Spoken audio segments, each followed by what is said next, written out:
उधर कांग्रेस ने press conference करते हुए पीएम मोदी पर निशाना साधा है। कांग्रेस ने कहा है कि इंतखाबी तशहीर करना पीएम मोदी का हक है, लेकिन झूठ बोलना और अवाम को गुमराह करना गलत। अवाम पीएम मोदी से पिछले 5 साल का जवाब चाहते हैं। प्रचार करना उनका अधिकार है, पर झूठा प्रचार करना, खोखले दावे करना, कई बातों में वो बेजोड़ है। उनका व्यक्तित्व ऐसा है, चाहे वो 2014 के बड़े वायदे जिसके कारण एक बड़ी लहर उनके पक्ष में गई, लोगों को गुमराह किया, और वायदा खिलाफी के बाद बिना किसी लज्जा के जवाब नहीं देना, विषय से भटकना और ध्यान भटकाना। क्या कारण है? हमारा प्रश्न है प्रधानमंत्री जी से कि जो सरकार होती है उसको 5 साल का लेखा जोखा देना होता है, 5 साल का हिसाब देना होता है।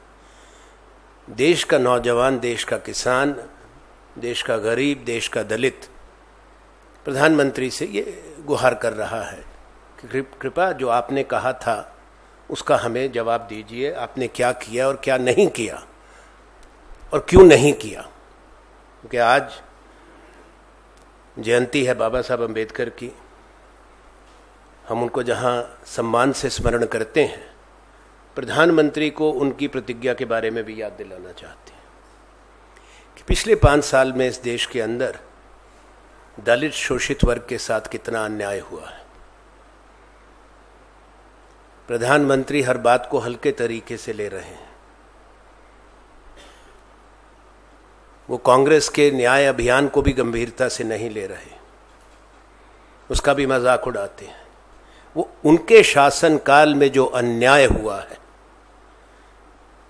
जो पूरे देश और दुनिया ने देखा है, जिससे भारत का माथा पूरी दुनिया के सामने झुका है, जो तस्वीरें भारत के बाहर गई हैं, जहां लोगों को दिन दिहाड़े मारा गया है, अपमानित किया गया है, मॉब लिंचिंग की घटनाएं पूरी दुनिया में विदित हैं, जितना दलितों के अधिकारों पर चोट पहुंची है, कमजोर वर्ग के अधिकारों पर, उसका जवाब कौन देगा? प्रधानमंत्री बहस से भाग रहे हैं। हम बड़ी जिम्मेवारी से बात कहना चाहते हैं, केवल इश्तिहार लगाने से दमदार नहीं होते, जवाबदेही से ही सच्चाई और दमदारी प्रधानमंत्री की सामने आती है।